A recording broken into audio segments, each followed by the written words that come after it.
దేవుని పరిశుద్ధ నామమునకు మహిమ కలుగును గాక.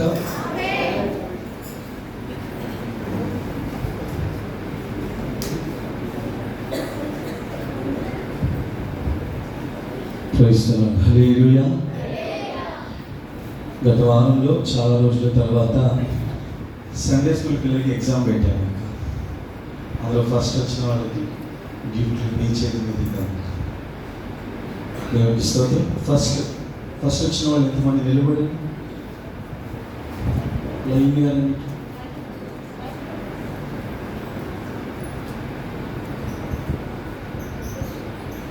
తప్ప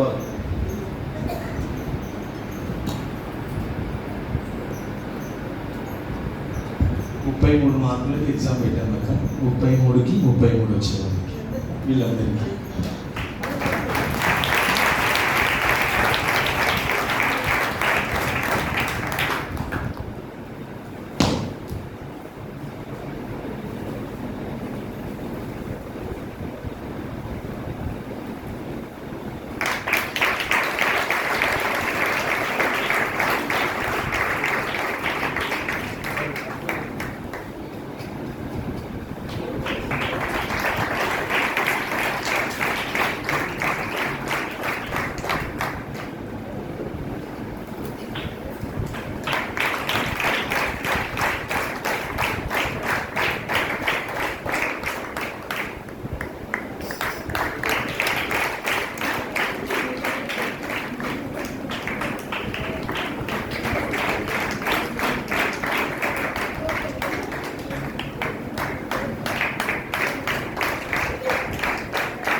హాఫ్ మార్క్తో సెకండ్ ప్రైజ్ అంట 32 మార్కులు.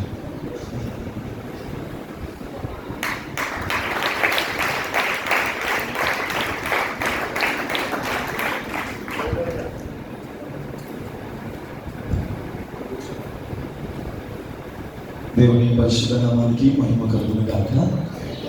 ఈ సాయంకాల సమయంలో చాలా రోజుల నుంచి నా మనసులో నా ఆశ ఏంటంటే, మనుగురు ప్రాంతానికి దేవుడు నన్ను పంపించిన తర్వాత విశ్వాసుల ప్రేమను బట్టి వేరొక మాట ఏమి నేను వాడను. కేవలం దేవుని మీద విశ్వాసుల ప్రేమ ఇక్కడ ఎన్నో కార్యాలు చేయడానికి దేవుడు కృప చూపించాడు. 1 వారి ప్రార్థన, 2 వారి ప్రయాస, అన్ని విధాలుగా దేవుడు సహాయం చేశాడు. అయితే ఇక్కడ జరిగినవన్నీ కూడా నా ఆత్మీయతని చూడాలనే ఆశ మాత్రం నాకు మిగిలిపోయింది ఎన్నో రోజుల నుంచి. దేవుడి దినాన తల్లి గారిని తీసుకొని వచ్చారు. నా ఆశ తీరింది, మనందరి ఆశ తీరింది. అందరిని బట్టి స్థుతిస్తున్నాను. మీ తల్లికి ప్రత్యేకమైన వందనాలు. అలాగనే నా ఆహ్వానాన్ని మన్నించి వచ్చిన మా సెంటర్ పాస్టర్ గారికి వందనాలు, మా అక్క వాళ్ళకు వందనాలు. ఈ మంచి సమయంలో ఇప్పటిదాకా చక్కటి ఆరాధనలో పాల్పొందాం. ఆత్మీయ తల్లి గారు ఇప్పుడు మంచి సందేశం మనకి ఇస్తారు. చక్కగా కూర్చొని దేవుని మాటలు మనం విందాం.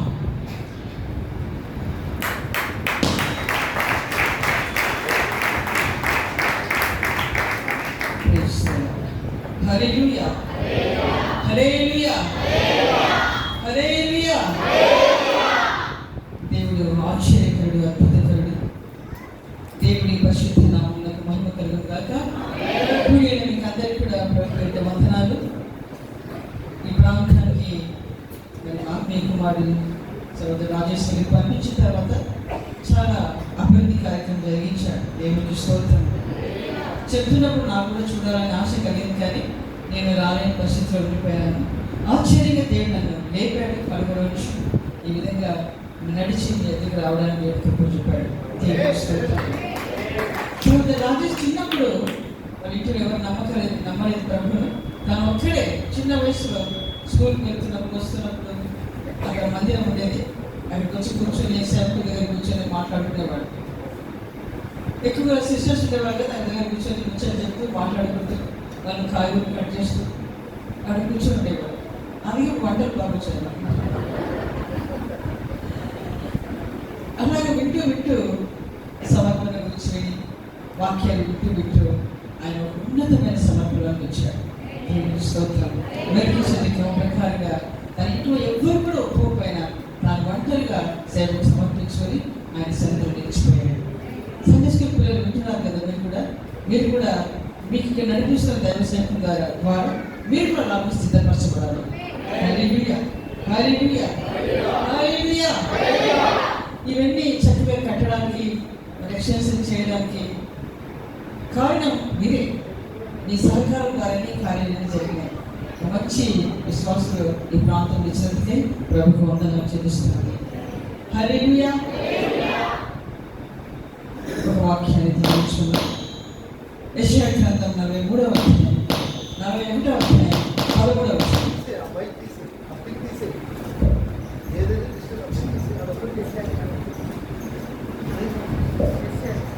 నీ దేవుడైన యెహోవానకు నేను భయపడకుము. హల్లెలూయా.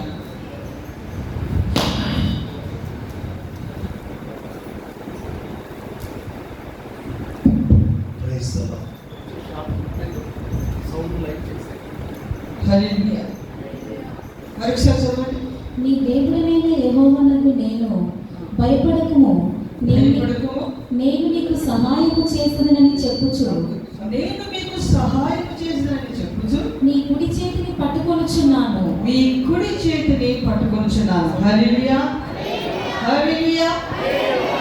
నీ చేతితో నన్ను పట్టుకో, నీ హస్తంతో నన్ను పట్టుకో, నీ చేతితో నన్ను పట్టుకో, నీ హస్తంతో నన్ను నడుపు. సిద్ధిలో సిద్ధను ఆలోచనను నన్ను చెప్పుము.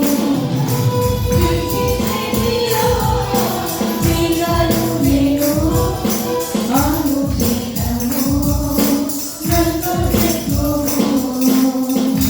సిద్ధిలో నన్ను పట్టుకో, నీ హస్తంతో నన్ను నడుపు. నీ చేతితో నన్ను పట్టుకో, నీ హస్తంతో నన్ను నడుపు. సిద్ధిలో సిద్ధను నేను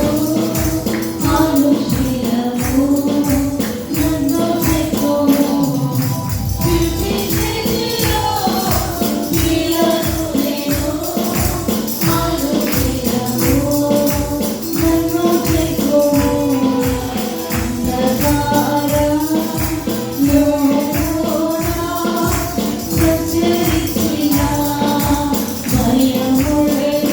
ఆమేన్. హల్లెలూయా.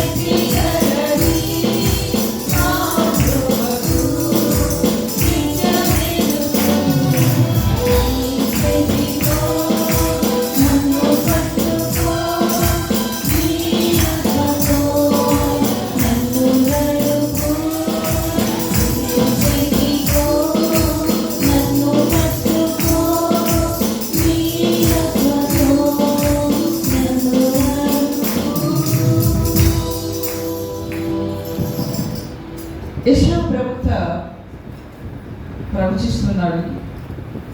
దేవుడు ఏమని మాట్లాడుతున్నాడంటే, భయపడకు, నేను నీకు సహాయం చేయవాడు, నీ చేతిని నేను పట్టుకుని ఉన్నానన్నాడు. హల్లెలూయా. సచేతులకి ప్రభుని స్తుతిద్దాం. హల్లెలూయా. బైబిల్ గ్రంథంలో భయపడకు అనే మాట 365 సార్లు రాయబడింది. ఎన్నిసార్లు? 365 సార్లు. సంవత్సరానికి ఎన్ని దినాలు?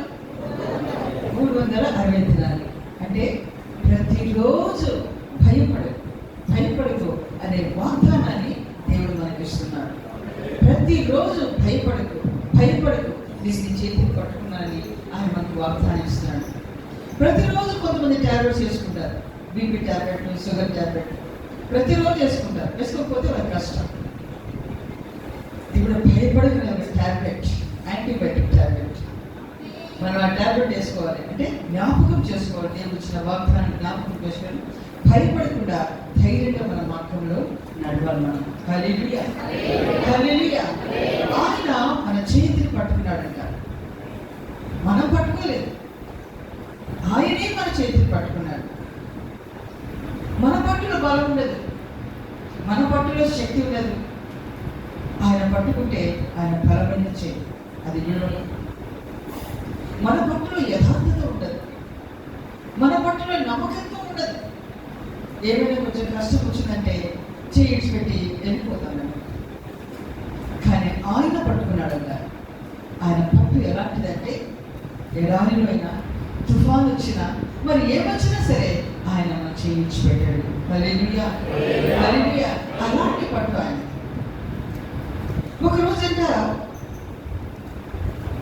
ఒక వ్యక్తి ఒక ఎడారిలో నడుస్తున్నాడు, దేవుడు కూడా ఆయనతో కలిసి నడుస్తున్నాడు. నాతో దేవుడు నాడు ధైర్యంగా ఆయన నడుస్తూ వెళ్తున్నాడు. వెనక్కి తిరిగి చూసినప్పుడంతా ఇద్దరు మనుషులు నడుస్తున్న అడుగులు అక్కడ కనబడుతున్నాయి. ఇద్దరు మనుషులు నడుస్తున్నట్టుగా అడుగులు కనబడుతున్నాయి. ఎడారి కదా, ఎడారిలో ఎక్కువగా ధూళిలా ఉంటుంది, నడుస్తుంటే అడుగులు పడుతూ ఉంటాయి. అలా 2 అడుగులు కనబడుతున్నాయి. కొద్ది దూరం వెళ్ళిన తర్వాత ఆ స్థలం నడవడానికి చాలా ఇబ్బందికరమైన స్థలం. అక్కడ నడవడం చాలా కష్టం. నడుస్తున్నారు. ఎందుకో ఈ భక్తుడు వెనక్కి తిరిగి చూస్తాడు. చూస్తే ఒకటే అడుగు కనబడుతుంది, ఒక వ్యక్తి నడుస్తున్నాడు కనబడుతుంది. అని భయపడిపోయాడు. ఏంటి, దేవుడు కూడా నన్ను చేయించి పెట్టాడా? మనుషులైతే విడిచిపెట్టిపోతారు, సహాయం చేస్తామంటారు, నేను తోడుగా ఉన్నామని అంటారు. సందర్భం వచ్చి వాళ్ళు కనపడతారు, తప్పించుకొని పోతారు. దేవుడు కూడా ఇదే పని చేశాడా? నా జీవితం పెట్టాడే, నేను ఒంటరి వాడినైనా ఎలాగో అని భయపడుతుంటే అప్పుడు దేవుడు మాట్లాడుతున్నాడు. ఏంటి, వెనుక తిరిగి చూసి ఆ అడుగులు చూసి నువ్వు భయపడుతున్నావా? వెనుక కనపడుతున్న అడుగులు అవి నీవి కాదు, నా అడుగులు అన్నాడట. హల్లెలూయా. మరి నా అడుగులేమని? నీవు నడవలేమని నేను ఎత్తుకుని నడిపించాను. హల్లెలూయా హల్లెలూయా. చూసారా, మనం నడవలేనప్పుడు ఆయన ఎత్తుకుని నడిపిస్తాడు. మన చేయి విడిచిపెట్టాడు. ఆయన విడివని ఎడబాయని దేవుడు.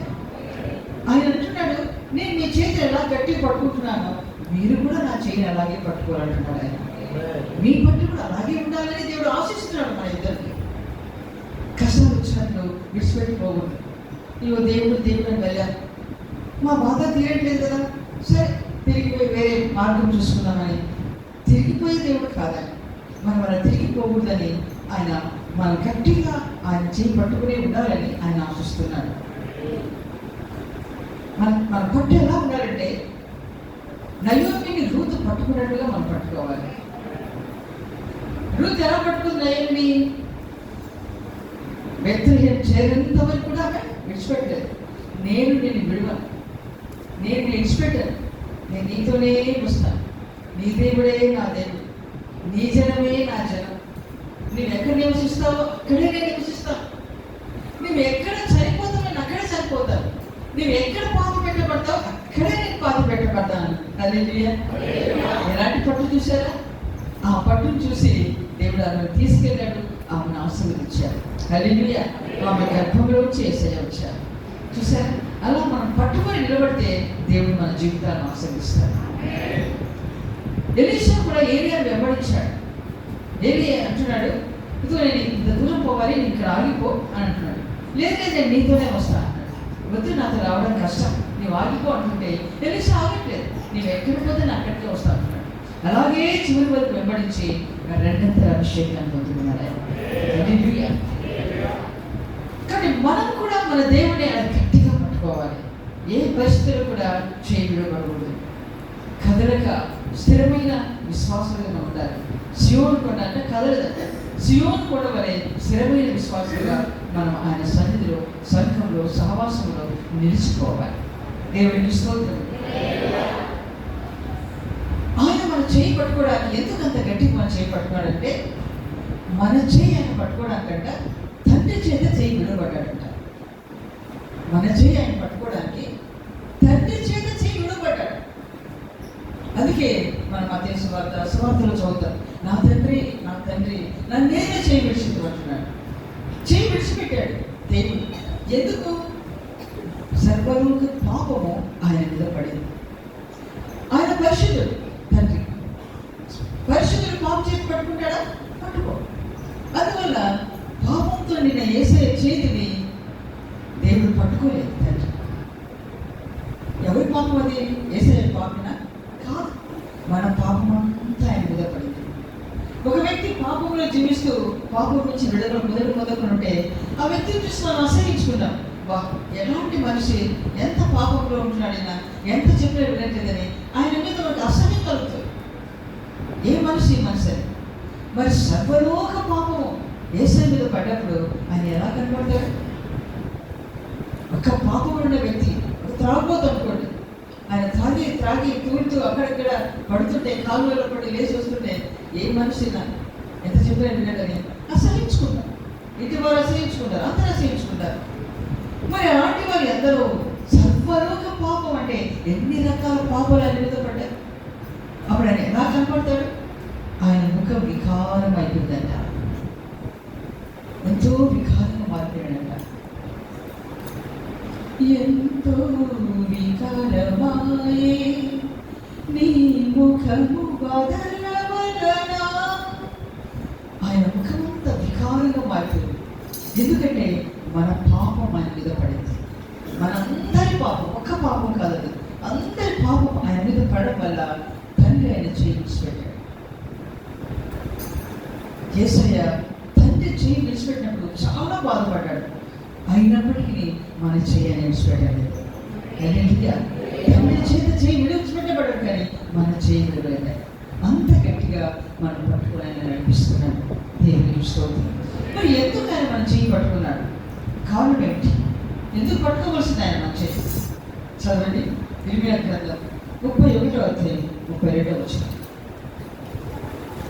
ఇర్మియా గ్రంథం 31:32.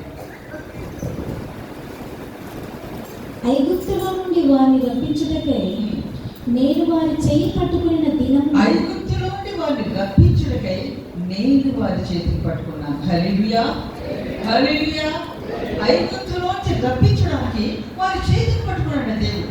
ఆనాడు ఇశ్రాయేలు ఐగుప్తులో పట్టబడ్డాడు, బానిసలుగా మిగిలిపోయారు. వారి ఏడుపు, వారి కన్నీరు, వారి దుఃఖం చూసి, వారి రోదన చూసి దేవుడు దిగి వచ్చాడు వారిని చేయి పట్టుకొని బయటకు తీసుకురావడానికి. ఆయన బాహువే వారిని ఐగుప్తు నుంచి బయటకు తీసుకొచ్చింది. వారి బాహువే, యేసయ్య బాహువు వారిని తీసుకొని వచ్చింది బయటకి. వారి చేతి పట్టుకొని బయటకు లాగాడు. ఐగుప్తు పాపంలో నశించిపోతున్నారని. ఈనాడు మనం లోక పాపంలో మనం మునిగిపోతున్నప్పుడు దేవుడు మన చేయి పట్టుకొని లోకంలో ఉంచి మనం బయటకు లాగొచ్చి మందిరంలో కూర్చోబెట్టాడు. హల్లెలూయా. మనం ఎలాంటి వారమో దేవునికి తెలుసు, సాధారణ తెలుసు, మనకు తెలుసు. మన జీవితం ఎలాంటిదో.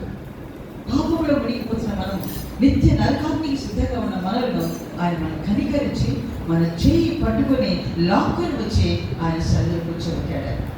మనం రక్షించడానికి ఆయన మన చేయి పట్టుకున్నాడు. లోకంలోంచి మనం ప్రత్యేకించబడపరచడానికి ఆయన మన చేయి పట్టుకున్నాడు. లోకంలో నుంచి అంటే లోకాశయం, లోక ఆచారాలు, లోక పద్ధతులు, లోక ధార్మికాలు, వీటన్నిటి నుంచి మనం విడుదల పొందాలి. కేవలం యేసయ్యని నమ్మినామని అనుకుంటే సరిపోదు, యేసయ్య రక్షణ అంటే సరిపోదు. లోకం నుంచి మనం పరిపూర్ణంగా ప్రత్యేకింపబడాలి. మనలో లోకం కనబడకూడదు, లోకాశయం మనలో కనబడకూడదు, లోకస్తుల్లాగా మనం ప్రవర్తించకూడదు, లోకస్తుల్లాగా మనం మాట్లాడకూడదు. మన మాట తీరు, మన నడవడి, మన వస్త్రధారణ అంతా కూడా ప్రత్యేకంగా ఉండాలి. హల్లెలూయా. మనం ప్రత్యేకపరచాడు ఆయన లోకం నుంచి, మనల్ని ఏర్పరచుకున్న లోకంలో వచ్చి. లోకంలో ఎందరో మనుషులు ఉన్నారు, ఘనులు ఉన్నారు, జ్ఞానులు ఉన్నారు, ధనవంతులు ఉన్నారు, పేరు ప్రఖ్యాతులు కాల్చిన వాళ్ళు ఇద్దరు ఉన్నారు. వారి పిలువలేదు దేవుడు, మనం పిలిచాడు. హల్లెలూయా. మనం ఎంతో ధన్యులం, నేనెంతో ధన్యురాలని ప్రభుత్వం స్తుతించి ఆరాధించారు. వారికి లేని భాగ్యాన్ని దేవుడు మనకి ఇచ్చాడు. నిత్య నరకం నుంచి మనం విడిపించడం ఆయనకి ఇష్టం. మనం నరకంకి వెళ్ళడానికి ఇష్టం లేదు. అందుకే లోకంలోంచి చెయ్యి పట్టుకొని ఆయన బయటకు మనం లాగాడు. ఇప్పుడు మనలో లోకం కనబడదు, లోకస్తులాగా మనం ప్రవర్తించదు, లోక ఆశ్చర్యకు మనం గురి కావు. ఒకవేళ ఇంకా మనలో లోకం కనబడితే మనలో రక్షణే లేదండి. ఆయన దృష్టిలో మనం ఇంకా రక్షింపబడలేదు. రావచ్చు, మందిరానికి రావచ్చు, కూర్చోవచ్చు, కానుకలు ఇవ్వచ్చు, ఎన్నో పనులు చేయొచ్చు, పరిచయం చేయొచ్చు. కానీ ఇంకా మన లోకం ప్రియ చేస్తూ ఉంటే, లోకస్తులాగా మనం జీవిస్తూ ఉంటే మనం రక్షణ లేని వారు. దేవుడి దృష్టిలో ఇంకా మనం బయటికి లాగబడలేదండి. దేవుడు మనం బట్టి దుఃఖపడతాడు.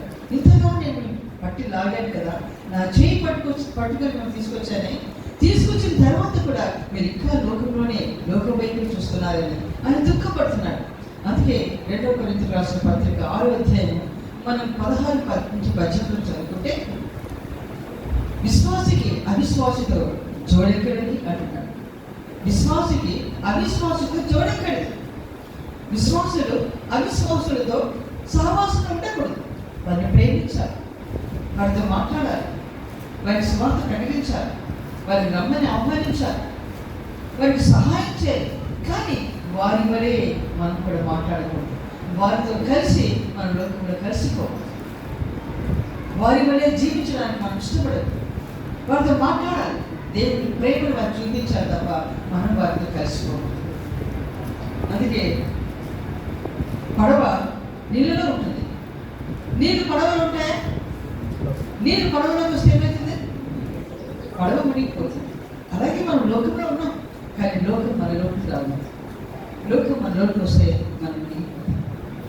చేప ఉప్పు నీళ్ళలోనే ఉంటుంది, కానీ చేపలో ఉప్పు ఉంటుందా? చేపగారు చేస్తారు కదా, ఉప్పు ఉంటుందా? ఉప్పు వేస్తారు, ఉండదు కాబట్టి ఉప్పు వేస్తారు. చేపలో ఉప్పు ఉంటుంది. లోకంలో మనం ఉన్నప్పుడు, ఇందులో ఉన్నప్పటికీ లోకం మనలోకి రాదు. మనం విత్తనం మట్టిలో నాటుతాం. చెట్టు పెరిగిన తర్వాత చెట్టులో విత్తనం మట్టి ఉంటుందా? ఉండదు. చూసారా, ప్రకృతిలో జరుగుతున్న కార్యాలు, ఆత్మ సంబంధమైన మన జీవితాల్లో లోకం మనలోకి రాకూడదు. ఈ లోకము, లోకాశలు గతించిపోవడానికి సిద్ధంగా ఉన్నాయి. ఎప్పుడు అవి నశించిపోతాయో మనకు తెలియదు. ఈ లోకము నాశనం చేయడానికి దేవుడు సిద్ధంగా ఉన్నాడు. కానీ లోకంలో ఉన్న వారు లోకంతో పాటు నశించిపోతారు. మనం లోకంలో నుంచి ప్రత్యేకింపబడిన వారు కాబట్టి ప్రత్యేక జీవితమే మనం చేయాలి, ప్రత్యేకమైన జీవితం చేయాలి. మూర్ఖుల మీ తరపు వారికి వేరే రక్షణ పొందుడనే పేతురు రాస్తున్నారు. లోకంలో మూర్ఖత్వం ఉంది, పలు రకమైన మూర్ఖత్వం. వాటి నుంచి మనం వేరే రక్షణ పొందాలి. వాటి నుంచి మనం బయటకు వచ్చినప్పుడే రక్షణ పొందేవారు. హల్లెలూయా. ఎందుకు దేవుడు చేయబట్టుకున్నాడు? మనం లోకంలో నుంచి బయటకు రాగాలి. లోకం నుంచి బయటకు తీసుకొచ్చే ఒక ప్రత్యేక జీవితం, ఒక ప్రత్యేకమైన జనాంగంగా మనం ఈ లోకంలో జీవించాలనేది దేవుని ఉద్దేశం. ఆనాడు ఇశ్రాయేలు ప్రజలను దేవుడు చేయి పట్టి వారి ఐగుప్తులను తీసుకొని వచ్చి కనాను దేశానికి వారు నడిపించారు. నడిపించిన తర్వాత ఇప్పుడు వారు గొప్ప జనం. వారి గురించి దేశంలో, ప్రపంచంలో అనేకులు అనుకుంటారు వీరు ఒక ప్రత్యేకమైన జనం. వారి గురించి బిలాము ప్రవచించాడు, వీరు ఒంటరి జనం అని. అలాగే ఇప్పుడు ఒంటరిగానే, వారికి ఎవరు ఉండరు, వారు ఒంటరిగా పోరాడుతుంటారు. వారి ఒంటరి జనం, వీరు ఎవరితో కలరు. వారి పద్ధతులు, వారి క్రమాలు అన్నీ వేరే. ప్రపంచంలో అనేక వారి గురించి అనుకుంటున్నారు. జరుగుతున్న యుద్ధాలు వారు చూస్తున్నప్పుడు, వారు చేస్తున్న యుద్ధం తీరు చూసినప్పుడు ఆశ్చర్యపోతున్నారు. వారు ఇలాంటి ప్రజలు ఎవరు లేరు, ఇంత జ్ఞానం కలిగిన వారు ఎవరు లేరు. లోకంలో ఎన్నో వస్తువులు కనుగొన్నారు, లైట్, ఫ్యాన్, రకరకాల ఎలక్ట్రిక్ వస్తువులు, కంప్యూటర్స్. ఇవన్నీ కూడా ఎవరు కనుక్కున్నారు? దేవుడు ఏర్పరచుకునే చేయండి. వాళ్ళే యూదులే వాళ్ళు కనుక్కున్నారండి. యూదుల ద్వారానే చాలా వస్తువులు నిర్మించబడ్డాయి. ఒక ప్రత్యేకమైన జనం దేవుడు వారిని ప్రత్యేకించుకొని ప్రత్యేకంగా నిలబెట్టారు. వారు తయారు చేసే బాంబులు ఎవరు తయారు చేయలేదు. వారి శత్రువును గురిపెట్టి కొట్టినట్టుగా ఎవరు కొట్టలేదు. అలాంటి జనం వారు. దేవుడు వారిని ప్రత్యేకించున్నారు, మనల్ని ప్రత్యేకించుకున్నారు. వారి శరీరంగా వారు అలా చూస్తున్నారు, మనం ఆత్మీయంగా ఒక ప్రత్యేకమైన జనంగా ఉండాలి. అబ్బా, ఈ బిడ్డలు దేవుని బిడ్డలు, వీరి ప్రవర్తన, వీరి తీరు, వీరి మాట తీరు, వీరి నడక అన్నీ కూడా వీరి ఆలోచన విధానం అంతా కూడా ప్రత్యేకంగా ఉంది, లోకవస్తులాగా లేదు అని మన గురించి అన్యులు సాక్ష్యం చెప్పాలి. హల్లెలూయా, హల్లెలూయా. అలాగే మనం జీవించాలి. మనం గొడవ పెట్టుకోవద్దు. లోకవస్తులు గొడవ ఆడగా మనం గొడవ ఆడకూడదు. వారు ఒకటంటే మనం ఎన్ననకూడదు. వారు ఒకటంటే మనం ఏం చేయాలి? మౌనంగా రావాలి. పక్కన వారు ఒకటంటే మనం రెండంటే ఏమని అర్థము? మనం లోకస్తుల కంటే అన్యాయం అని అర్థం. మనం దేవుడి చేతి ప్రత్యేకమైన వారు కావు. కాబట్టి మన మాట తీరు ప్రత్యేకంగా ఉండాలి. మీరు ఎంత మౌనంగా ఉంటున్నారు, ఎంత తెచ్చినా ఎన్ని మాట్లాడినా కూడా ఇవేం మాట్లాడలేదండి అని చెప్పి ఆశ్చర్యపోవాలి. మీరు దేవుని బిడ్డలు, దేవుని బిడ్డలు ఇట్లా మౌనంగా ఉంటారని వారు తెలుసుకోవాలి. యేసుప్రభు అలాగే ఉన్నాడు కదా న్యాయ విధాన సభలో. ఆయన అందరూ నిందలు మొక్తుంటే ఏం చేశాడు? నేరం మొక్తుంటే మౌనంగా ఉన్నాడు. ఒక్కదాని కూడా నేను ఎందుకు ఇలా అంటున్నారు అని అనలేదు, తిరిగి వారికి జవాబు ఇవ్వలేదు. మౌనంగా భరించాడు. అలాగే ఆ మార్గంలో మనం నడుస్తున్నాం కాబట్టి ఆయన మనకు మాదిరి, అందుకే ఆయన పిలిచాడు. మనం పిలిచి ఒక మాదిరి మనం ఉంచిపోయాడు. ఆ మాదిరి మార్గంలో ఆ అడుగులో అడుగు వేసి మనం నడవాలి. అందుకే దేవుడు మన చేయి పట్టుకున్నాడు. మన చేతిని ఎందుకు పట్టుకున్నాడంటే ఆయన ఒక మార్గంలో నడిపిస్తున్నాడు. ఆ మార్గంలో అడుగులో అడుగు వేసి మనం నడవాలి. లోకస్తులా మనం ప్రవర్తించకూడదు. లోకస్తులు మనం చూసి ఆశ్చర్యపడినట్లుగా మీరు ఒక ప్రత్యేకమైన జనం అని చెప్పుకున్నట్లుగా మనం నడుచుకోవాలి. ఆదివారం కారణం తెల్లని వస్త్రాలతో మనం వస్తూ ఉంటాం. వస్తూ ఉన్నప్పుడు ప్రజలు చూస్తున్నారు, తెల్లని పట్టేసుకొని పోతున్నారు, మీరు చర్చికి పోతున్నారని అర్థమైపోతుంది. మీరు చర్చికి పోతున్నారు వాళ్ళకి అర్థమైపోతుంది. చర్చికి పోతూ మధ్యలో ఆటో దగ్గర గొడవ, ఇంక వేరే విషయాలు ఏదో పురుషులు గొడవ పెట్టినాం అనుకోండి, ఏమనుకుంటారు? వీళ్ళేమో తెల్లని పట్టేసుకొని చర్చికి పోతున్నారు, బైబిల్ పట్టుకొని ఇలా గొడవ పెట్టుకుంటున్నారేంటి, వీళ్ళేం దేవుడు అని చెప్పారు. మనకు ప్రతి విషయంలో ఇతరులు మనల్ని వేలు పెట్టి నేరం పొమ్మకుండా మనం జాగ్రత్తగా మన జీవితాన్ని కాపాడుకోవాలి. దేవుని నామం మనల్ని బట్టి మహిమపరచబడాలి. హల్లెలూయా, హల్లెలూయా. అలాగే మనం జీవించాలి. అప్పుడు దేవుడు ఎన్నటికీ మనం చేయనివాడు. అమృతానికి మనం చేయబట్టుకొని ఆయన నడిపిస్తాడు. హల్లెలూయా. మరి దేవుడు ఇంకా ఎందుకు మనం చేయబట్టుకుంటున్నాడంటే రక్షణ పొందిన మన ద్వారా ఇతరులు రక్షించబడాలి. మనం ప్రార్థించి ఇతరులు మనం రక్షించాలి. గొర్రెలు కాదు, కాపరి గొర్రెలను కాస్తాడు. అయితే గొర్రె ఏం చేస్తుంది? గొర్రెను కట్టు. అలాగే మనం ఇతరులను రక్షించాలి. ఇతరులు రక్షించాలంటే మనం ప్రార్థన చేయాలి. మన ప్రార్థన ద్వారా ఇతరులు రక్షణ పొందాలి. అందుకే మనం చేయబడుతున్నాం. ఆయనతో ఎక్కువ మనం సహవాసం చేయాలి. బైబిల్లో ఒక వ్యక్తున్నాడు, దేవుడితో అధికంగా సహవాసం చేసేవాడు. ఆయనంటే దేవుడికి చాలా ఇష్టం. ఆయనకు తెలియకుండా ఆయన ఏ పని చేయాలంటే దేవుడు నేను చెప్పకుండా నేను చేస్తానా అంటున్నాడు. అలాంటి వ్యక్తి ఆయనే అబ్రహాం. హల్లెలూయా. అబ్రహాము దేవుడు అబ్రహాము స్నేహితులా ఉన్నారట. వారి స్నేహితులు మాట్లాడుకున్నారు. ఎంత గొప్ప సాక్ష్యం చూశారా? అబ్రహాం ఎవరు? ఈ లోకంలో మనిషే, మనవలే రక్తమాంసం కలిగిన మనిషే అబ్రహాం. అయినప్పటికీ కూడా ఆయన దేవుడితో ఎంతగా సహవాసం చేస్తున్నాడు. దేవుడి యొక్క పూర్ణ విశ్వాసం. మీరు రాని దేశంలో నీ ఇంటిని ఆ ప్రాంతాన్ని వదిలిపెట్టి రమ్మంటే వెంటనే వచ్చాడు. ఏం మాట్లాడకుండా దేవుడి మాటకు అంత విధేయత చూపించారు. ఒకరోజు అబ్రహాం తన గుడాల ముందు కూర్చుంటే మధ్యాహ్నం వేళ తండ్రి కుమార పరిశుద్ధాత్మ చిత్ర దేవుడిగా మార్గంలో వెళ్తున్నాడు. ఎక్కడికి వెళ్తున్నాడంటే సొదొమ గుమొర్రా ప్రాంతానికి వెళ్తున్నాడు. ఎందుకు అంటే సొదొమ గుమొర్రా ప్రాంతంలో భయంకరమైన పాపం. ఆ పాపాన్ని చూసి దేవుడు సహించలేక అగ్నితో కాల్చివేయాలి ఆ పట్టణాన్ని చెప్పేసి ఆ ప్రాంతానికి వెళ్తున్నాడు. వెళ్తూ మార్గంలో అబ్రహాం దర్శించాడు. సరే, అబ్రహాం గుడారంలో ముందున్నాడు. వారిని ఆహ్వానించాడు, వారికి ఆహారం పెట్టాడు. అక్కడ అబ్రహాం దగ్గర సంతోషంగా మాట్లాడి ఆయన పెట్టిన ఆహారం తిని అక్కడ విశ్రాంతి తీసుకొని వెళ్తూ ఒక మాట చెప్పాడు. నేను చేయబోయే కార్యం నేను చెప్పకుండా ఉందనా అని చెప్పి నేను వారి ప్రాంతానికి వెళ్తున్నాను, అక్కడ పాపం చూసి నేను భరించలేకపోతున్నాను, ఒకసారి వెళ్ళి వారి పాపం ఎంత ఉందో చూసి పట్టణాన్ని శిక్షించాలని పోతున్నానని చెప్పాడు. వెంటనే అబ్రహాంకు ఆ ప్రాంతంలో తన అన్న కుమారుడు లోతు కుటుంబం అక్కడ ఉంది. ఆ కుటుంబం జ్ఞాపకం వచ్చింది.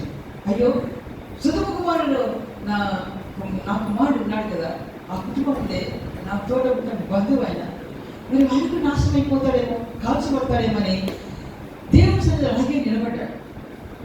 ఎందుకు నిలబడ్డావని ప్రభు అడిగితే, అయ్యా ఒక మాట అడుగుతాను, 100 మంది ఉంటే ఆ ప్రాంతంలో ఆ ప్రాంతాన్ని కాల్ చేస్తావా అంటే లేదన్నాడు. 50 మంది ఉంటే కాపాడుతావా అంటే కాపాడుతున్నాడు. ఇక డౌట్ వచ్చింది, 45 మంది అన్నాడు, కాపాడుతున్నాడు. అలాగే 40, 30, 20, 10 నేను కాపాడుతాను అన్నాడు.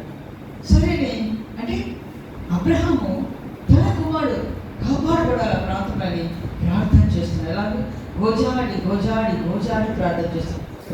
ప్రభా ఒకవేళ ఇంకా అంతమంది లేరేమో, తన కుమారుడు ద్వారా రక్షణ పొందిన వారు ఉంటారనే ఉద్దేశంతో 40 మంది, 45 మంది, 30 మంది అనుకుంటూ వచ్చాడు. కానీ ఆయన రక్షిస్తాను అని చెప్తూ ఉంటే డౌట్ వచ్చింది. చివరికి 10 మంది అన్నాడు. అయినా డౌట్ వచ్చింది. ఆయన వెళ్ళిపోయాడు, దాటిపోయినాడు దేవుడు. అయినప్పుడు కూడా అక్కడ ఆ సన్నిధి నుంచి దూరం కాకుండా ఆ ప్రాంతానికి ఆయన వెళ్ళి కార్యం జరిగించేతో కూడా మొరపెడుతూనే ఉన్నాడు అబ్రహాం.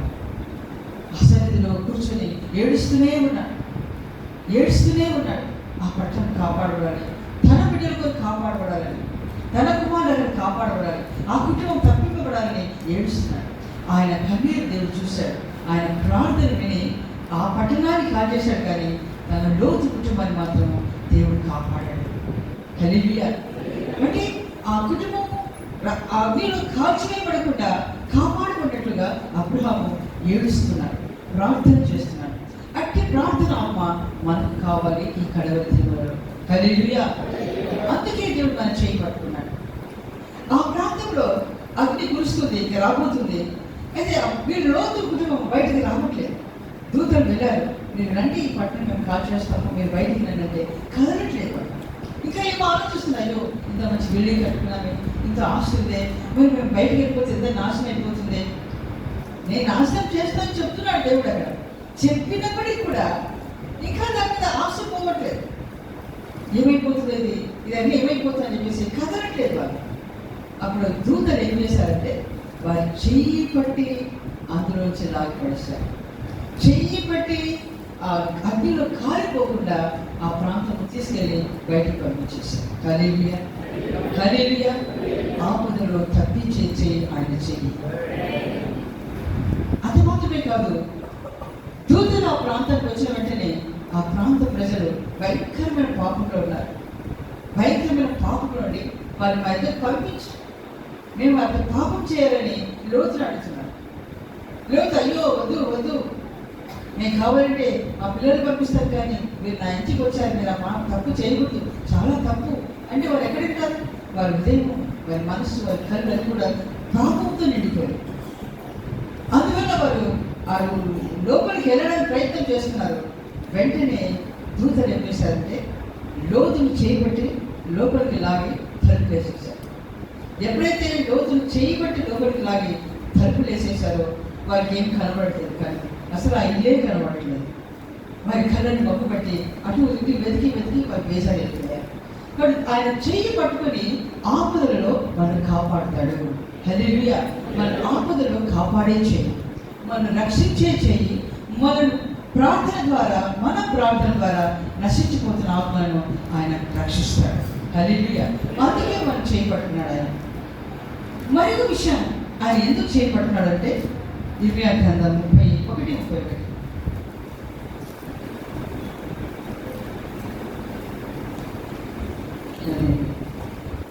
ఇదిగో నేను ఇశ్రాయేలు వారితోనూ యూదా వారితోనూ క్రొత్త నిబంధన చేయు దినములు వచ్చుచున్నవి. నిబంధన చేయటకు ఆయన చేయబడుతున్నాడట.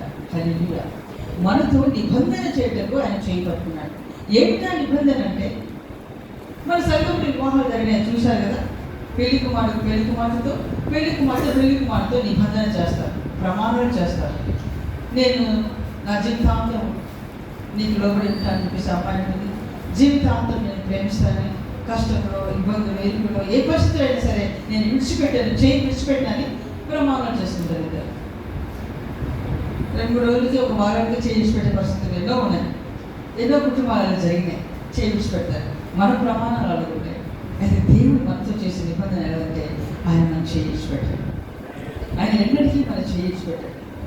అందుకే వివాహం అన్నింటిలో ఘనమైనది అని లేఖనాలు శ్రమిస్తున్నాయి. మనం మ్యారేజ్ కార్డు పైన అదే రాస్తాం, వివాహం అన్నింటిలో ఘనమైనది. ఎందుకు ఘనమైంది? ఈ వివాహాలు సాదృశ్యంగా ఉన్నాయి. రేపు దిన మనకు దేవునితో యేసయ్యతో వివాహం కాబోతుంది. అందుకే వివాహం ఘనమైంది. వివాహం సాదృశ్యంగా ప్రమాణాలు చేసుకుంటున్నారు.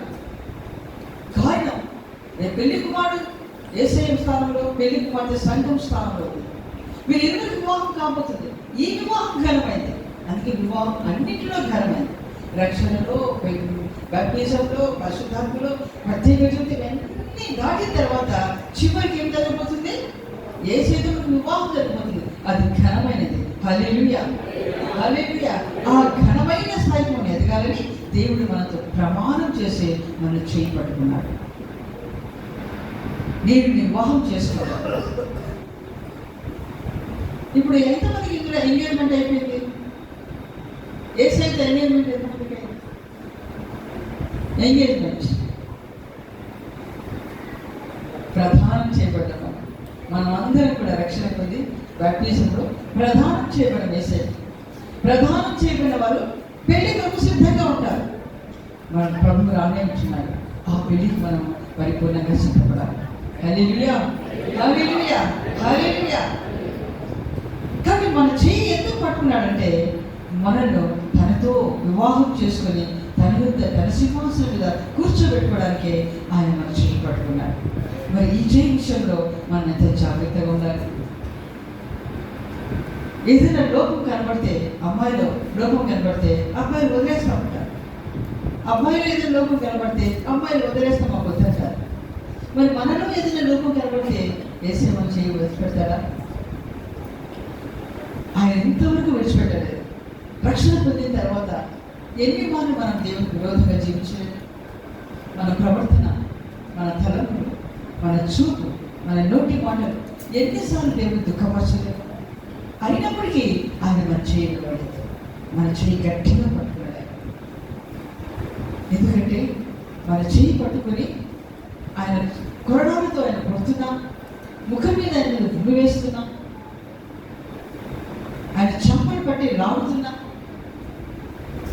ఆయన దూషిస్తున్నా, ఎంత హింసిస్తున్నా ఆయన మన చేయి విడవట్లేదు. ఆయన గట్టిగా పట్టుకున్నాడు. హల్లెలూయా, హల్లెలూయా. ఆయన ప్రమాణం చేశాడు, నేను వివాహం చేసుకుంటానని. నేను ప్రధానం చేయబడ్డాను, నేను వివాహం చేసుకుంటానని ఆయన మనకు ప్రమాణం చేశాడు. మనకు ప్రమాణం చేశాడు కాబట్టి మన చెయ్యి ఆయనకి ఎంత కష్టం వచ్చినా, ఎన్ని బాధలు కలిగినా మన చెయ్యి ఆయన ఇచ్చిపెట్టండి. హల్లెలూయా. సంఘంలో వివాహమైన వారు ఎంతమంది ఉన్నారు ఇక్కడ? మరి మీకు కష్టం వచ్చిందని, భర్త ద్వారా భార్య కష్టం వచ్చిందని, భార్య ద్వారా భర్త కష్టం వస్తుందని మీరు చేయి విడిచిపెడుతున్నారా? అలా మీరు విడిచిపెడితే మీరు దేవుని బిడ్డలు కాదు. యేసయ్య మన చేయి విడిచిపెట్టలేదు.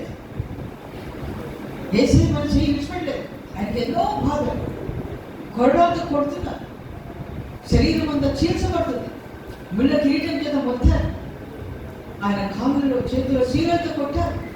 ఎన్ని బాధలు కలుగుతున్నా మన చేయి విడిచిపెట్టలేదు. హల్లెలూయా. మరి మీరు ఎట్లా ఉన్నారు? మనకి యేసయ్య బాధ, కష్టాలు వచ్చినాయని, బాధలు వచ్చినాయని కుటుంబం ఎప్పటికీ విడిపోకూడదు. కట్టబడాలి. ఒకరినొకరు సరి చేసుకుంటూ, ఒకరినొకరు తగ్గించుకుంటూ కట్టబడాలి. ఆయన మన చేయించట్లేదండి. బాధ పెట్టినప్పుడు మీరెందుకు చేయించిపెడతారు? మీకు బాధ కలిగిందని ఎందుకు దూరం అయిపోవాలి? మీకు ఇష్టపడతారు. ఏ పరిస్థితులైనా చేయించిపెట్టాలి. కోర్టు కూడా క్రైస్తవ వివాహాన్ని డైవర్షన్ ఇవ్వదు. ఎందుకంటే బైబిల్ గ్రంథం రాయబడింది, మోషే ధర్మశాస్త్రం ప్రకారంగా విడాకులు ఇవ్వకూడదు. ఎవరు కూడా మనుషులు దేవుడు జతపరిచిన వారిని మనుషులు విడదీయకూడదు. అని రాయబడింది. ఆ లేఖనాన్ని గవర్నమెంట్ కోర్టు వాళ్ళు అనుసరిస్తున్నారు. కోర్టు వాళ్ళు దాన్ని అనుసరిస్తున్నారు.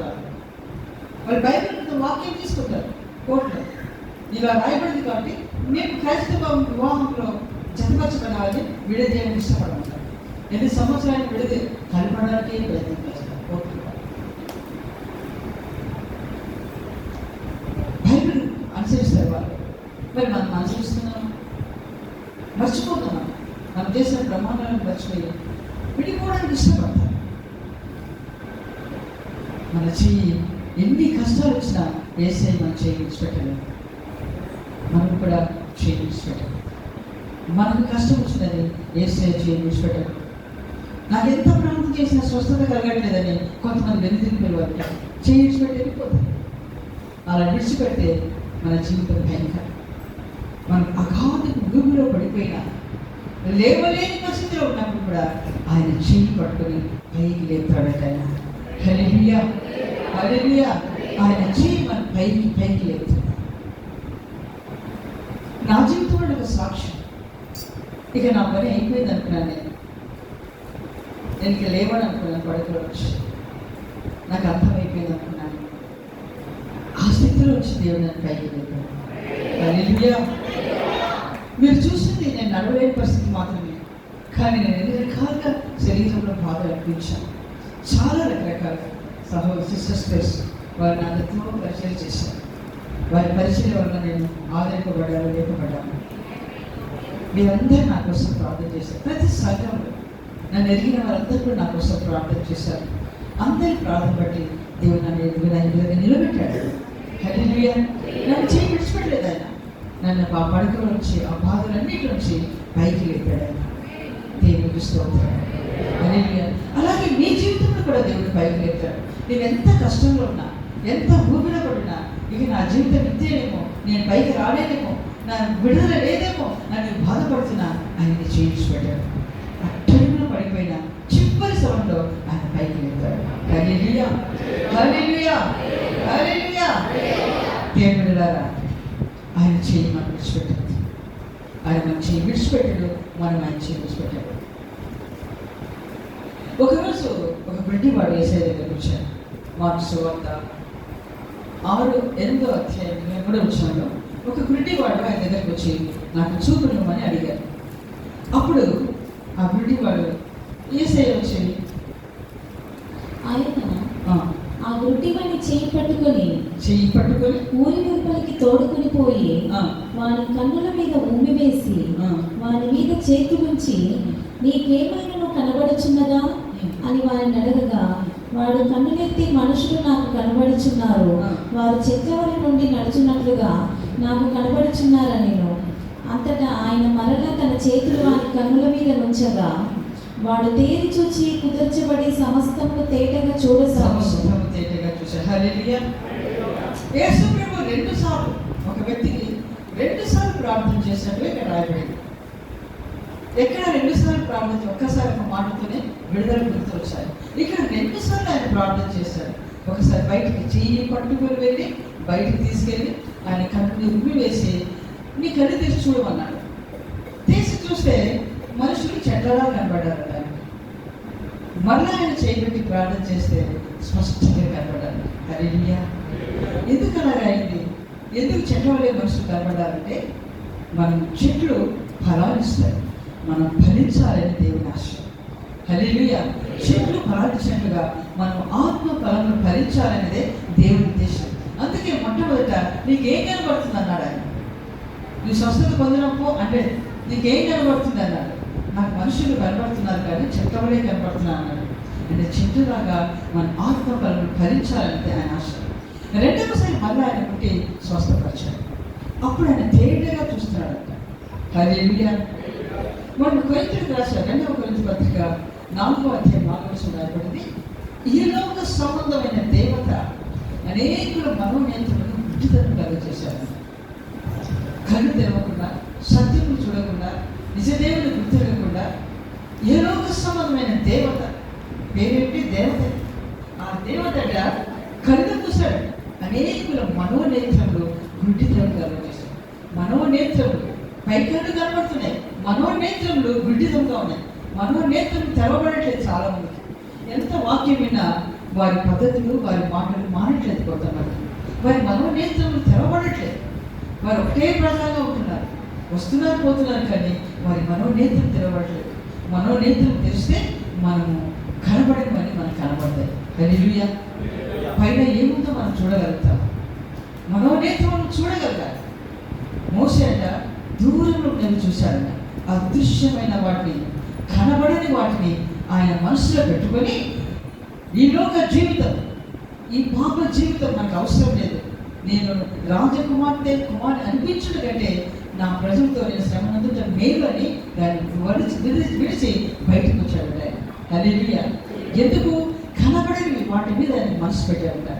చూడండి, ఎబ్రిల్ రాసిన పత్రిక 11వ అధ్యాయం. మోషే పెద్దవాడైనప్పుడు విశ్వాసమును బట్టి ఐగుప్తు ధనము కంటే క్రీస్తు విషయమైన నింద గొప్ప భాగ్యమును ఎంచుకొని, ఐగుప్తు ధనం కంటే క్రీస్తు విషయమైన నింద గొప్ప భాగ్యం ఎంచుకొని, అల్పకాలము పాపభోగం అనుభవించుట కంటే దేవుని ప్రజలతో శ్రమ అనుభవించుట మేలని యోచించి ఫరో కుమార్తె యొక్క కుమారులని అనిపించుకొనుటకు ఒప్పుకొనలేదు. ఏలైనగా అతడు ప్రతిఫలముగా కలగబోవు బహుమానమునందు దృష్టి ఇచ్చాను. విశ్వాసమును బట్టి అతడు అదృశ్యుడైన వారిని చూచినట్లు, అదృశ్యమైన వాటిని విశ్వాసంతో చూశాడు.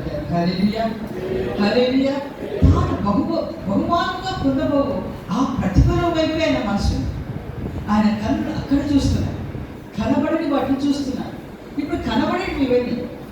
కనబడేదంతా ఈ భవనాలు, బిల్డింగులు, భూములు, ఆస్తులు, పాస్తులు అన్నీ కూడా కనబడేవి.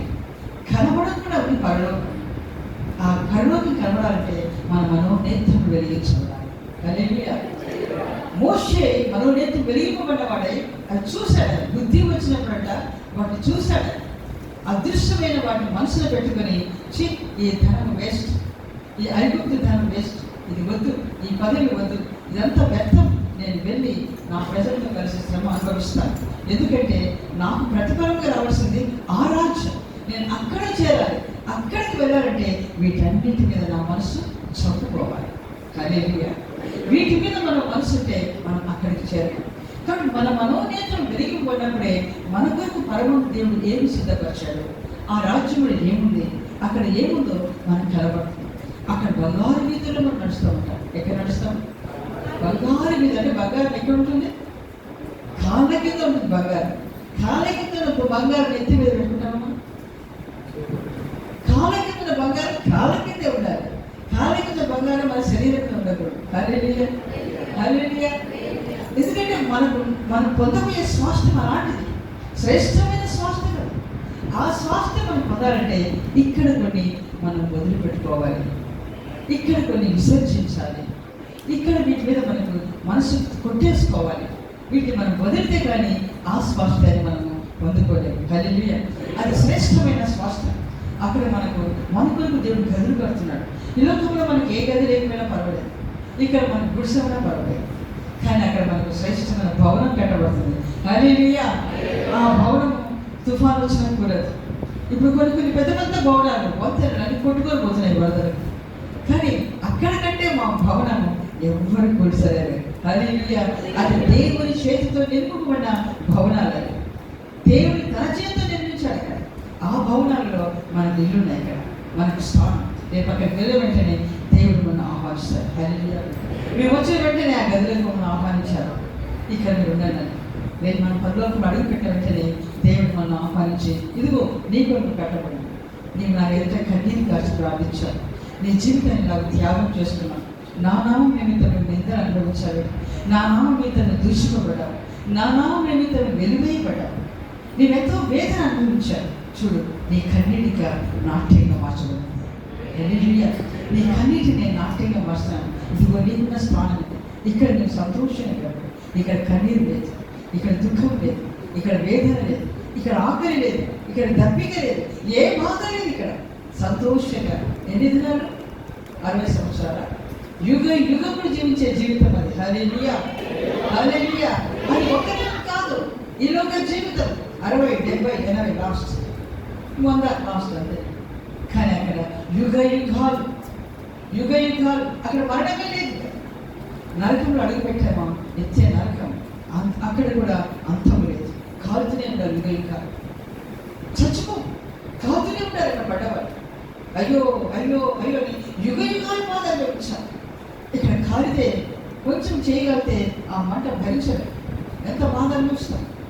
యుగ యుగాలు శరీరం అంతా కాలుతూనే ఉంటుంది, అగ్ని పోయబడుతూనే ఉంటుంది, ఎంత భయంకరమైన వేదన. అందులో నుంచి మనం తప్పించడానికి యేసయ్య భూమికి దిగి వచ్చి మన చెయ్యి పట్టుకొని మనం లాగి రక్షించారు. హల్లెలూయా, హల్లెలూయా. కేవలం రక్షించడం మాత్రమే కాదు, ఆయన మనం అంతవరకు నడిపిస్తున్నారు, అంతవరకు ఆయన నడిపిస్తున్నారు. పరలోకంలో మన చేయి పట్టుకొని ఆయన సింహాసనం తీసుకెళ్ళి ఆయన ప్రక్కన మనకు కూర్చోబెట్టుకుంటూ ఉంటారు. హల్లెలూయా. అది ఎంత శ్రేష్టమైన అనుభవం ఒకసారి ఆలోచించాలి. ఆ అనుభవాన్ని మనం జ్ఞాపకం చేసుకుంటే ఈ లోకంలో ఉన్నది ఎంత పెద్ద సింహాసనం, ఏముంది? ఏమి లేదు. ఇక్కడున్న స్థానం ఏమిటి? ఇక్కడ మనకున్న స్థానం ఏమిటి? ఇది అశాశ్వతమైనది, తాత్కాలికమైనది జీవితం. ఈ లోకము తాత్కాలికమే, ఈ జీవితము తాత్కాలికమే. మన జీవితము తాత్కాలికమే, మన ప్రాణము తాత్కాలికమే. మన ప్రభుత్వం ఉంటే నిత్యం, అది శాశ్వతమైనది. హల్లెలూయా. ఆ శాశ్వత జీవంలో మనం ప్రవేశించాలని, ఆ శాశ్వత రాజ్యంలో మనం ప్రవేశించాలని ఆయన మన చేయి పట్టుకొని లాక్కొని వెళ్తా ఉన్నాడు. హల్లెలూయా, హల్లెలూయా, హల్లెలూయా. కాబట్టి మన వచ్చి చక్కగా ఆరాధించాం. ఆరాధన కూడా లోకంలో ఉండే ఆరాధించడానికి ఇష్టం లేదు. ఐగుప్తులో ఉన్నప్పుడు ఇశ్రాయేలును ఆరాధించమని చెప్పలేదని, బయటికి రండి అన్నాడు. ఆరాధించమని చెప్పలేదని, బయటికి వచ్చిన తర్వాతనే వారు ఆరాధించడంలో పెట్టారు. కానీ లోకంలో మనం ఇక్కడ కూర్చొని ఆరాధిస్తున్న లోకం మనలో ఉంటే ఆ ఆరాధన దేవుడు అంగీకరించాడు. మన మనసు ఎలా ఉంది? లోకంతో ఉన్నామా? కలిసిపోయామా? వారిలాగా మనం కలుస్తున్నామా? వారిలాగా మనం ఆలోచిస్తున్నామా? అది మనలో కనబడకూడదు. దేవుడికి ఐగుప్తులను ఒప్పుకోలేదు ఆరాధించడానికి. మేము 3 దినాలు ప్రయాణం చేసి వెళ్ళి మా దేవుడిని మేము ఆరాధించాలని మోషే ఫరో అంటున్నాడు. ఫరో అంటున్నాడు, లేదు మీరు దూరంగా పోవద్దు, ఇక్కడే ఆరాధించండి. మేము ఇక్కడ ఆరాధించాం. మా ఆరాధన ఇక్కడ మీకు అసహ్యం అవుతుంది ఐగుప్తులో, మేము అక్కడికి ఆరాధించాలి. ఆత్మతో నిండి మనం ఆరాధిస్తుంటే ఆనాడు మొట్టమొదటి ఆత్మ కుమారిపోయినప్పుడు కొంతమంది ప్రజలు వాళ్ళని చూసి, వీళ్ళేంటి పొద్దున్నే లేచి తాగారా, కొత్త మద్యం తాగేట్టున్నారు, తెలుస్తున్నారేంటి అని వారు అసహించుకున్నారు, ఎగతాళి చేశారు. కానీ మన ఆనందం అది పరలోక సంబంధమైన ఆనందం, అది వారు తెలియదు. అందుకే మోసరాడు, మేము ఇక్కడ ఆరాధించాం, మా ఆరాధన మీకు నచ్చదు, మేము దూరంగా వెళ్ళాలి, 3 దినాలు ప్రయాణం చేసి అక్కడికి వెళ్ళి మేము ఆరాధిస్తామని చెప్పారు.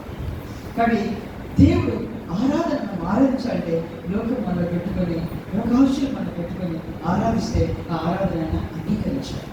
అటు నుంచి ప్రత్యేకింపబడి మనం ఆరాధించాలి. ప్రభు మనం ఆయనతో చేర్చుకోవడానికి ఆయన సిద్ధంగా ఉన్నాడు. ఆయన జరగాలి అని అంటున్నాడు. లోకంలో సూచనలన్నీ మనకు కనబడుతుంది. ఈ మధ్యలో ఎక్కడ చూసినా మరణం మరణం మరణం, మృత్యు, వరదల వలన మృత్యు, భూకంపాల వలన మృత్యు, ఒకరిద్దరు కాదు, గుంపులు గుంపులు గుంపులు గుంపులు మట్టి పూర్తి చేస్తుంది మనుషులు. అసలు శవాల బయటకు రావట్లేదు. రీసెంట్గా లారీ ఒక లారీలోని కంకరంతా బస్సులో మనుషులు కూడిపోయారు, కాకా కింద పడి గుంపులుగా చనిపోతున్నారు. ఒక వారం వల్ల 2 వార్తలు, 2 బస్సులు ఎంతో మంది చనిపోయారు. ఇలా మరణ వార్త ఎక్కడ చూసినా మరణం వెంటాడుతుంది. నాకు అనిపిస్తుంది ఆ గుర్రంలో ప్రజ్ఞ 6వ అధ్యాయంలో గుర్రంలోని బయలుదేరుతుంటే పాండురంగ వర్ణంగా గుర్రం బయలుదేరింది. మృత్యు అంట పాతాలను వెంటబెట్టుకొని బయలుదేరుతుందంట. మృత్యు అనే దూత, ఆ దూతకు శరీరం పోమం. ఆ దూత వెళ్ళినప్పుడు పాతాలను వెంట వస్తుందంటే చనిపోయిన వాళ్ళంటే పాతాలను వెళ్ళిపోతున్నారు. అంటే మరణం మరణం మరణం ఎక్కడ చూసినా మరణం వినబడుతుంది. ఇవన్నీ కూడా రాకడికి సూచన.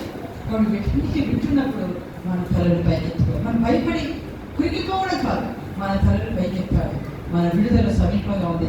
ప్రభు వస్తున్నాడు. ఇంతకాలం నేను ప్రభు కొరకు జీవించాను, ఇన్ని కాలం నేను ప్రభు కొరకు అవమానపరచబడాను, నిందపడ్డాను, నన్ను వెలివేశారు ఇంట్లో, అయినా సరే నేను ప్రభు కొరకు జీవించాను. ఎంతో కష్టం ఏర్పడింది, అయినా నేను ప్రభుని వదిలిపెట్టాను. ప్రభు కొరకే మీరు జీవించాలి. ఈ జీవితానికి ఒక ప్రతిఫలంగా ప్రభు వచ్చి మనకు వెళ్ళిపోతాడు. అక్కడ పరలోకంలో ఒక శ్రేష్టమైన అనుభవంతో మనకు నిలుస్తాడు. ఆ అనుభవాలను మనం కన్నును తెరిచి చూడాలి. మనోనేత్రం తెస్తే మనకు ఆ దృశ్యాలు కనబడతాయి.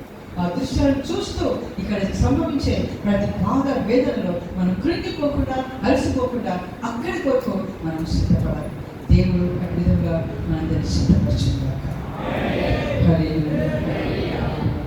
జీవిరువడు ఎప్పుడు విడనాడడు ఎన్నడు, జీవిరువడు ఎప్పుడు విడనాడడు ఎన్నడు.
Yeah.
కళ్ళు మూసుకొని అందరూ కూడా కళ్ళు మూసుకొని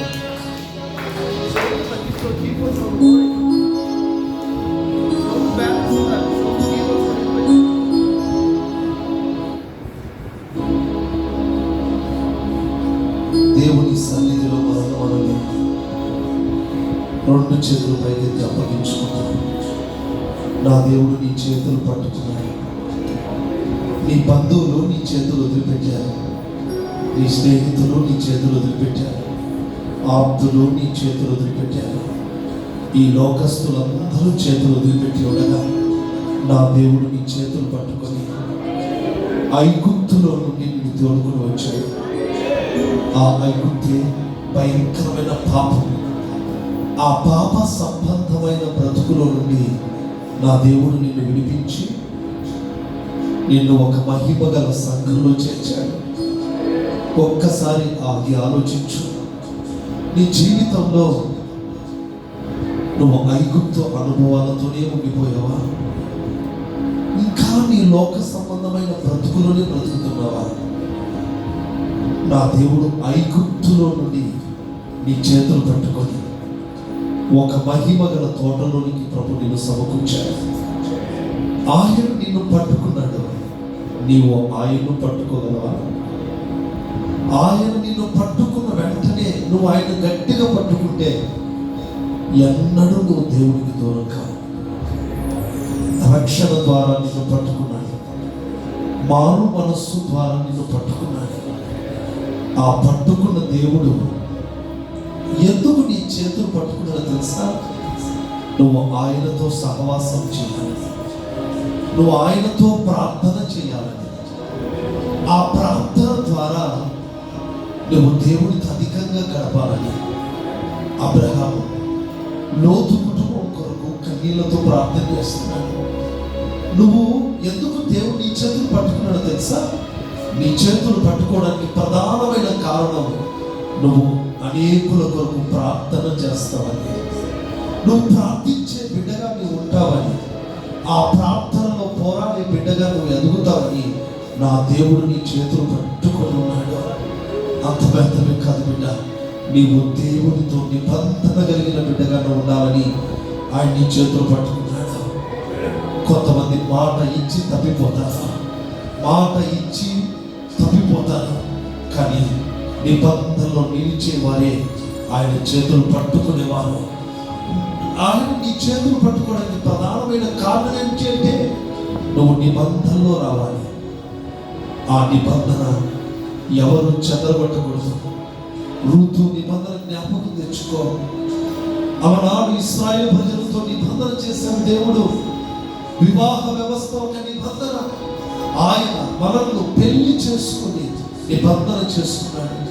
ఈ పెళ్లి ఒక శాశ్వతమైన నిబంధన.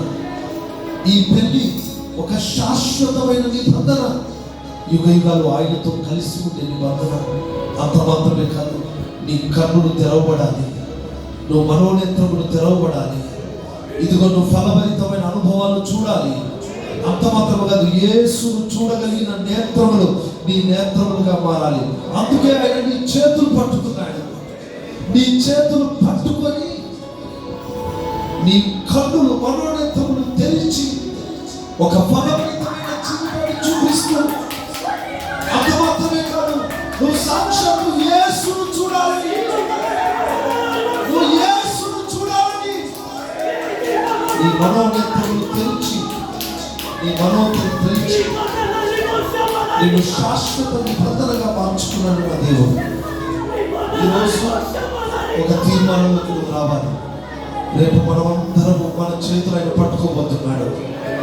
నేను ఎక్కడికి తీసుకెళ్తాను తెలుసా? తన కూర్చున్న సింహాసనం పక్కన నిన్ను కూర్చోబెట్టబోతున్నాడు. ఆయన నిన్ను విడువడు, కానీ నీ చేతులు ఆయన పట్టుకొని ఇదిగో యుగయుగాలు ఆయనతో ఉండే ఆ ధన్యత, ఆ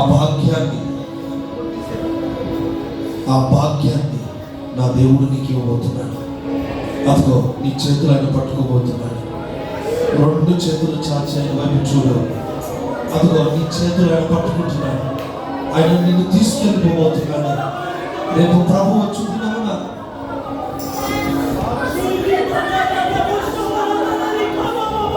అదిగో ఆయన నీ చేతులు పట్టుకోబోతున్నాడు. ఆయన నీ చేతులు పట్టుకోబోతున్నాడు బిడ్డ. నేను ఎంత ఉన్నత స్థలములకు తోడుకోబోతున్నాడు.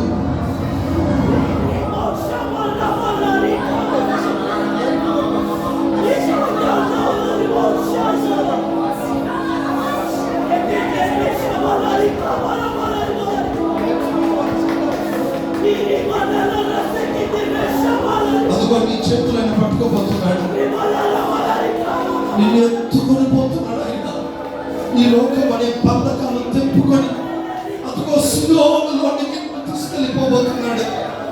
ఆయన నీ చేతులు పట్టుకొని ఎత్తుకొని ఎత్తుకొని ఎత్తుకొని ఎత్తుకొని ఆ సింహాసనం ఎదుగు చేర్చబోతున్నాడు. నిన్ను నిబంధన చేసుకోబోతున్నాడు.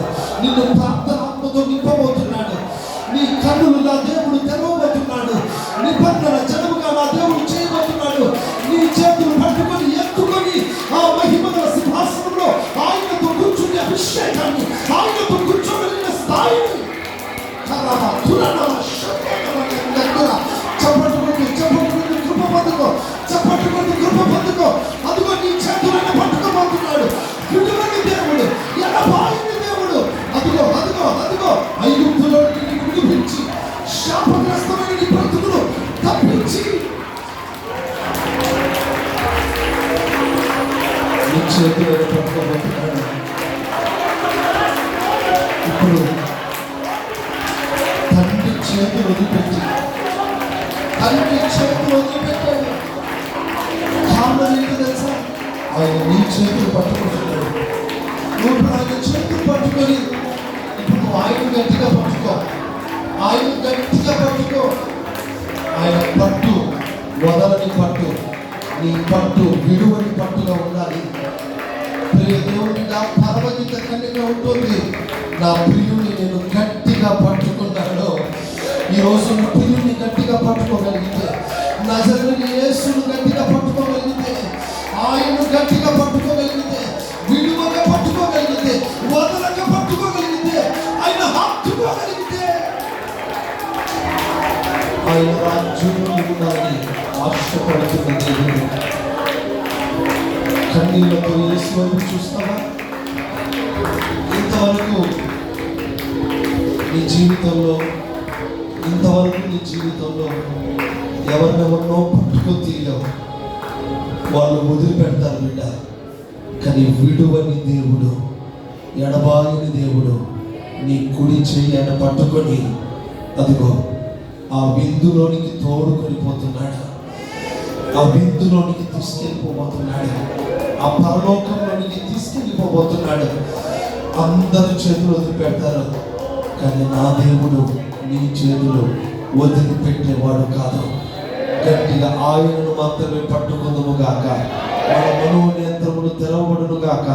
మనము నిబంధన జనులుగా మార్చబడుదుము గాక.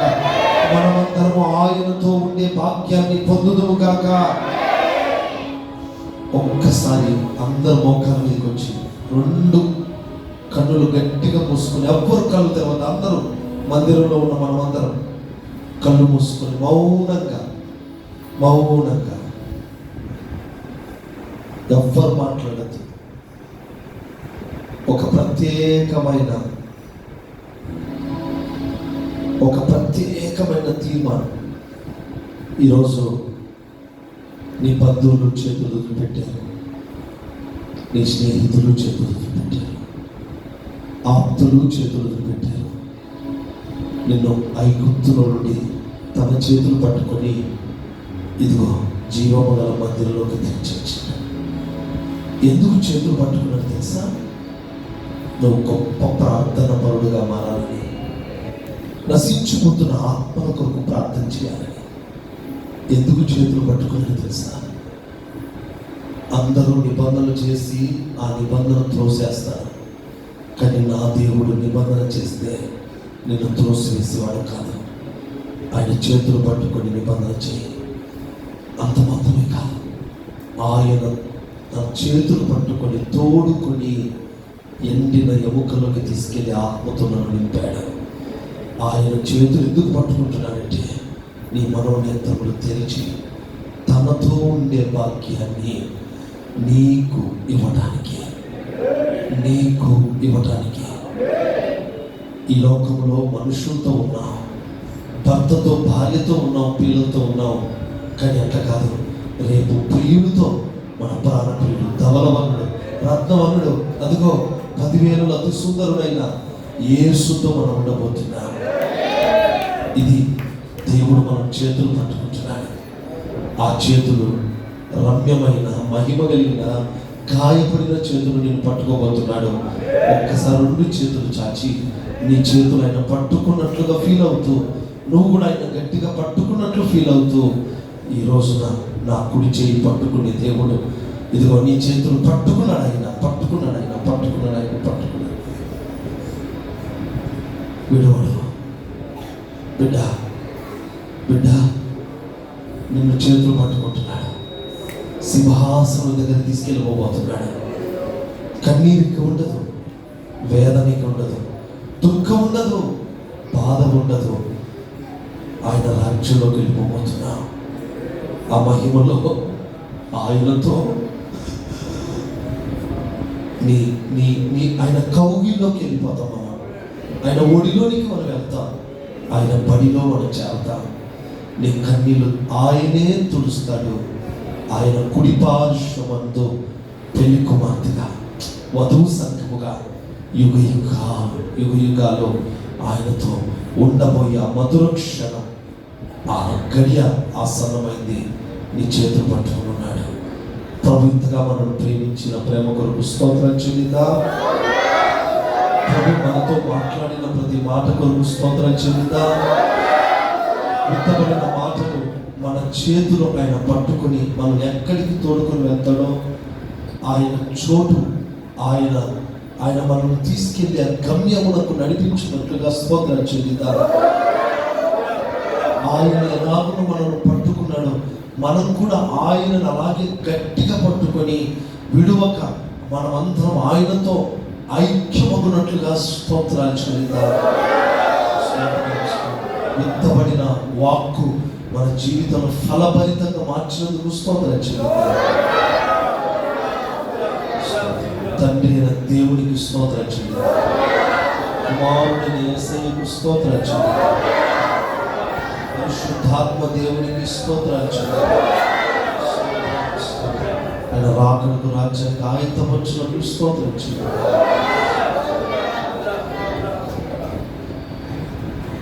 ప్రేమ స్వరూపి, కృప కలిగిన మా తండ్రి, మీకు వందనాలు.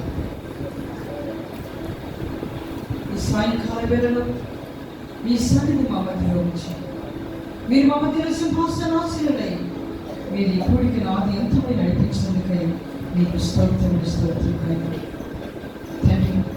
అనేక దినముల తర్వాత, సంవత్సరం తర్వాత ఈ స్థలానికి మరణాలను తీసుకుని వచ్చినందుకై మీకు స్తోత్రం. ఇదిగో మీ బిడ్డలందరినీ చూచుటకు, మీరు క్షేమ స్థితిని చూచుటకు మీ కృప చూపినందుకై స్తోత్రం. కానీ ఇక్కడ జరిగిన మందిర కట్టడాలన్నీ, ఎక్స్టెన్షన్స్ అన్ని చూడడం మీ కృప చూపినందుకై స్తోత్రం. మీరు చిన్న మంచి విశ్వాసాలను బట్టి మీకు వందనాలు ప్రభావ. దైవ సేవకులకి అన్ని విధములుగా సహకారులుగా నిలిచే బిడ్డను బట్టి మీకు వందనాలు ఆయన. మీరు అంతవరకు ఇలాగే నిలిచేట కృప చూపండి దయగల తండ్రి. ఈ సమయం ముందు మీరు మాట్లాడిన మీ వాక్కుని బట్టి స్తోత్రున్నాయి. విత్తబడిన మీ వాక్కులు ప్రతి ఉదయంలో నూరంతలుగా ఫలింపచేసి మీరు మహిమ పొందండి తండ్రి. మీరు ఎంత మంచి దేవుడు నాయన. మా చెయ్యి పట్టుకుని భయంకరమైన పాప జీవితంలో ఊపిలో ప్రభావం, ఆ పాప జీవితంలోంచి మా చెయ్యి పట్టుకుని బయటికి లాగిన దేవుడు అయ్యా. లోక పాపంలో మునిగిపోయిన మమ్మల్ని ప్రేమించావు, మమ్మల్ని చూచావు నాయనా. మా చెయ్యి పట్టుకుని బయటికి లాగడం మాత్రమే కాదు, శ్రేష్టమైన మీ సన్నిధిలో సహవాసంలో మీరు చేర్చి మీ జీవితంలో వెట్టుగా ఎక్కుటకు మీ కృప చూపుతున్నందుకే నేను స్తోత్రం. మీరు చేయి విడువని దేవుడవయ్యా, విడువని ఎడబాయిన దేవుడవనైనా మీకు స్తోత్రములయ్యా. మేము అయోగ్యులమునైనా, మేము అపనమ్మకస్తులమయ్యా. పట్టుకుని విడిచిపెట్టేవారు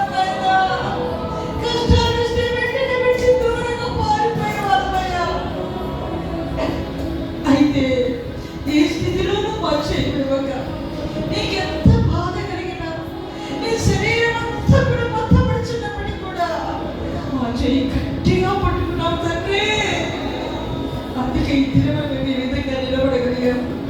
మీరు మా జీవితం పెట్టి మా జీవితం ఏమైపోయేదో ఎక్కడ కలిసిపోయేవారు ఆయన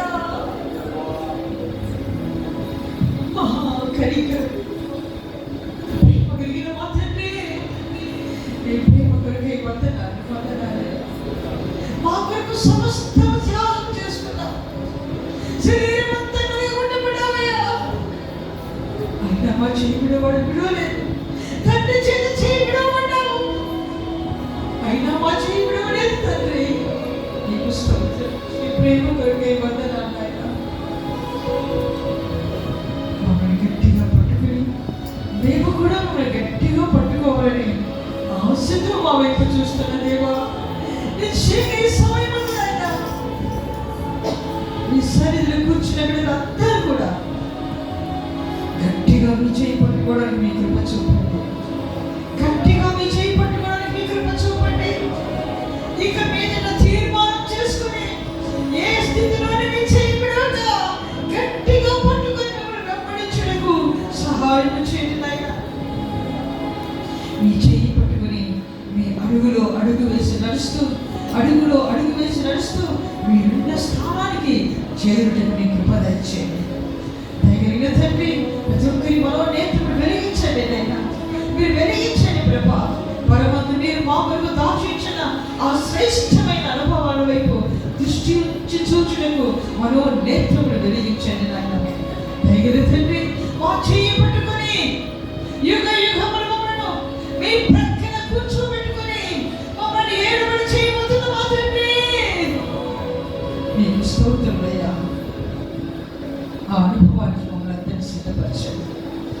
అంతవరకు చేయని దేవుడు నాయన. మమ్మల్ని మీ రాజ్యంలో చేర్చుకోవడం మాత్రమే కాదు, మీ సింహాసనం ప్రక్కన మమ్మల్ని కూర్చోబెట్టుకోబోతున్నందుకే స్తోత్రం. అందుకే మా చేయి మీరు పట్టుకున్నందుకే స్తోత్రం నాయన. ఆ దర్శనం కలిగి మీ చేయి ఎన్నడు విడవక ప్రభా, అంతవరకు మా ఆత్మీయ జీవితంలో మీ చేయి పట్టుకొని నడిచి పరిపూర్ణమై మీ రాముడికి పరిపూర్ణంగా సిద్ధపడ్డకు మీ కృప చూపు మీరు మహిమ పొందాలి. ఇక్కడ బిడ్డలందరినీ పేరున మీరు ఆశీర్వదించండి ప్రభా. అందరూ కూడా ఆ ఆత్మీయ ఆ ఉన్నత స్థాయికి ఎదుగుటకు మీరు సహాయం చేసి మీరు మహిమ పొందండి తండ్రి. మీకు స్తోత్రం నాయన. ఇదిగో నేను ఇక్కడ మీ దాసుని ప్రభు ఈ కార్యాలయాన్ని నడిపిస్తున్న మీ దాసుని బట్టి మీకు స్తోత్రం నాయన. దాసుడు ఇక్కడ బలపరిచి ఈ ప్రాంత సేవలో ఇంకా అధికంగా ప్రభు సేవను జరిగించుటకు మీ కృప చూపి మీరు మహిమ పొందండి. అనేక ఆత్మలను సంపాదించి మీ సన్నిధిలో నిలబెట్టకు మీ కృప చూపండి. ఉన్నతమైన ప్రత్యక్షలు ప్రేమతో నింపి మీ చేతిలో పరంగా వాడుకొని సంఘాన్ని పరిపూర్ణపరిచి మీరు నిలబెట్టడానికి మీ కృప చూపండి. దయగలిగితే మీ హస్తములకు మీ బిడ్డలందరినీ సమర్పిస్తున్నాను. మమ్మల్ని మీ హస్తములకు సమర్పించుకొచ్చున్నాను.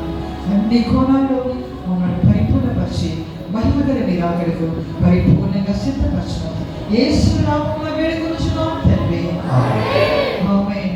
మన ప్రభువైన యేసు క్రీస్తు కృప, తండ్రి అయిన దేవుని ప్రేమ, పరిశుద్ధాత్మ అన్యోన్య సహవాసం సకల పరిశుద్ధులకు, ఈ ప్రాంతంలో ఉన్నటువంటి సంఘ బిడ్డలకు, అలాగే సండే స్కూల్ పిల్లలకు, సకల పరిశుద్ధులకు సదాకాలము తోడై ఉంది నడిపించి ఆశీర్వదించుగాక.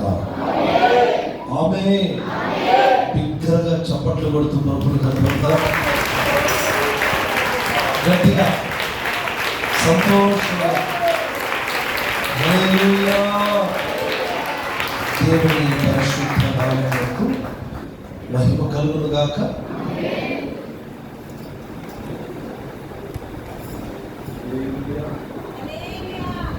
హల్లెలూయా.